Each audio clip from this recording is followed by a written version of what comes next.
Those who cannot change their minds cannot change anything.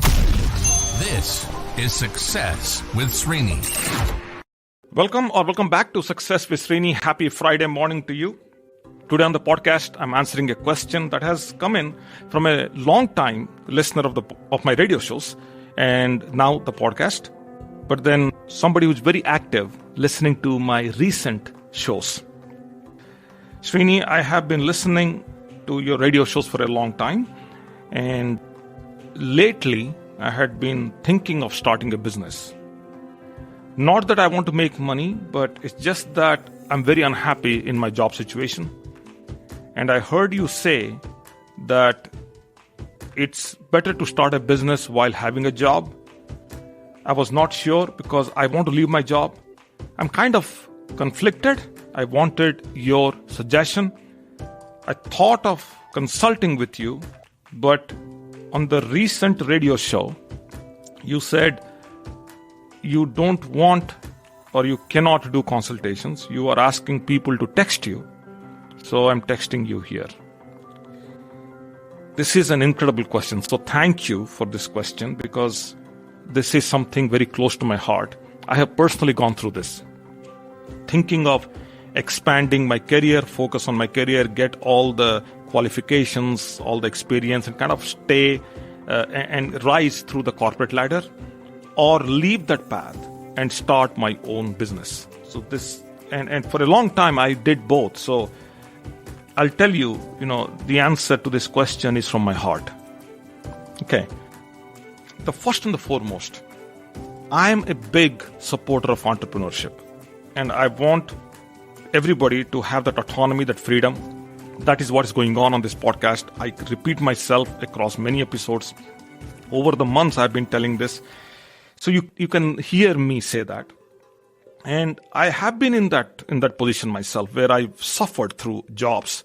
I got fired multiple times. Even today, I can get a job if I go to the market, but I think I'll get fired. And not that because I'm bad. I'm really good at what I do. It's just that the mind shift that has happened over the years into entrepreneurship. So I encourage everybody to start and run a business. But at the same time, I do encourage people to also focus on their careers. And it comes down to two questions. Fundamentally, your identity, how you see yourself, and then your capability. So, what are you? That's the identity. And what can you do? That's your capability. So, if you have the capability to learn, to do more, or to do less, then either of the tracks work. So today, if you choose to just focus on your job and want to climb up the ladder, it involves that you learn more, do more, or do less, right? Whatever you're doing, you have to do less because you could do more, right? So you could arrive there by investing time and effort. If you choose to do a business, and the question was to start a business. So you can start a business. And here is the problem with starting a business. Starting a business means, and I'm assuming this, I'm not sure, you probably have not done a business before and you are trying to leave your job because you're unhappy there, which you already mentioned. And you are going to start a business because hoping that the business acts as a rebound. See, business has a life of its own. It's a baby. It takes time to grow. It takes time to really bring your values and your beliefs and your engagements and your time, your effort. It's just like a baby. So you have to put in 18 years worth of effort before you can call a business an adult, grown up. So it takes effort. That's the point. Not that you have to do it for 18 years. So there is an element of mind expansion or a mind shift that's involved starting a business. It's fun to start a business. It's difficult to operate and grow if you do not get success and gratification immediately. So this is where people quit. So the barrier to entry is minimal. Practically with $100, you can start a business, any business. But because you put $100 to start a business, you are going to quit that business in the first point of resistance. So if you're thinking of creating a business that you know will act as an adult and needs an 18 years worth of effort, dual effort, mom and dad. Okay? So that's the kind of effort you have to put in, 80 hours a week into a business. You are willing to sweat it out, tear it out, the tears, and blood it out with blood. Because a business will construct you in a whole different way, but before it does that, it's going to destruct you. Your values, your beliefs, your understandings, your relationships, everything will be challenged. Everything is going to go for a toss. You're going to break apart, and then you'll be constructed, in a way reconstructed, such that you can run an incredible business. Now, here is what I've seen. People who start one business, they end up running multiple businesses. I've seen that. And there are many revenue streams they discover. People who started a Subway ended up buying other businesses. They run other businesses. If you are a owner of Subway and you're listening to this podcast, you understand what I'm saying. You started a business. So what you did is you probably got in a system. When people buy a franchisee, they buy a system. And they operate as an employee in that system, thinking that they own a business. They are not entrepreneurs. There is not a unique sandwich you are introducing into the marketplace. You're not bringing in new marketing ideas, new branding, none. You are leveraging what is already there. So you're essentially working as a sales and a service individual for the parent franchisee by putting your own money in. Right? That's all there is to this. But then at some point they start to realize, listen, I was in a job. I had a manager with whom I was unhappy, and I had a structure above me I was unhappy with. I had employees, I had peers, I was unhappy. Now I'm in the situation where I don't have a boss above me. There is still a corporate, but no direct boss. And then I can hire people to work under me, and I control my time, I control a few variables. But if you are an entrepreneur, you start to realize that that's not the autonomy that you're seeking. And hence, you want to have a better situation. Like you want to bring in your own product, you want to bring in your own branding and your own messaging, your own positioning and all that. And that really opens you up into many possibilities. And that's the true expression of yourself. Hence, many Subway owners or many franchisees, I'm not calling out Subway specifically here, just as an example, they end up owning multiple businesses. So that's the change. But then there is a price you have to pay for it. And you also, same is true in your job, you will end up paying a price if you want to grow up in the ladder. So either way, you have to learn, you have to do more, or you have to do less and all that. Okay? Now, there are two other frames that I want to share with you. One is if you're unhappy with your situation and that is why you want to start a business, I think it's like going from one bad relationship into another relationship thinking that relationship is going to work out.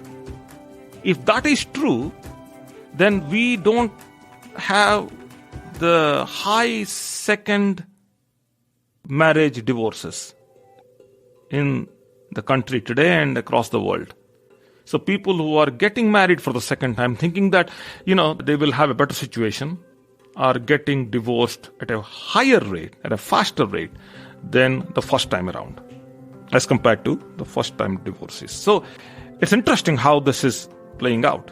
So I don't want you to quit something because you're unhappy and go somewhere else thinking that you're going to have an happy equation, a happy situation, which is not true. Grass is greener wherever you are watering. Truth. So sometimes people tell me, it's the same cubicle, same office, same job, same manager, same software, same people. I don't like it. I want to change. Hence, I want to start a business. Not true. Everything is same because you have made yourself predictable.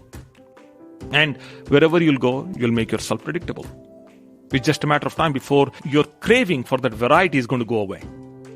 So you go to a new job, 1 week, 2 weeks, 3 weeks, the craving is gone like that. Click of the finger, gone. So, I wouldn't leave something just because I'm unhappy. I will leave if there is something within you that says, that I want to explore more that is within me. I want to exceed my own expectations. I want to stretch myself. I want to experience a different realm of my thinking or of my desires, something like that. So it's very difficult to express this in words, but hopefully you see it. So that's one frame. So the second frame is you shouldn't start a business because there's a market for it. You should, but you shouldn't. For example, I don't suggest people leaving their jobs and going and starting and becoming realtors. I said that 10 years ago, I'm telling that today.